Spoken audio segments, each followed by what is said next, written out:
খাসিরা যে চর্বি নিয়ে ঘুগনি দেব খেতে, সবাই মিলে চলে এসো আসন দেব পেতে।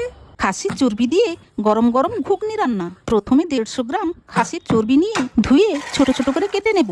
এবার আঁচ জ্বালিয়ে কড়াইতে 250 গ্রাম ভেজানো মটর জল এবং নুন দিয়ে সেদ্ধ করে নেব। বড় বড় 3টে আলু ছোট ছোট করে কেটে নুন দিয়ে ভেজে নেব। চিনি এবং তেজপাতা ফোড়ন দিয়ে পেঁয়াজ কুচি, রসুন বাটা, আদা বাটা, টমেটো কুচি দিয়ে কষিয়ে লঙ্কা গুঁড়ো, হলুদ গুঁড়ো, জিরে গুঁড়ো, ধনে গুঁড়ো এবং নুন দিয়ে বেশ কিছুক্ষণ কষিয়ে নেব। ভাজা আলুগুলো দিয়ে এবং চর্বিগুলো দিয়ে আবারও কষিয়ে নেব। তারপর মটর দিয়ে ভালোভাবে সবকিছু কষিয়ে জল দিয়ে দেব।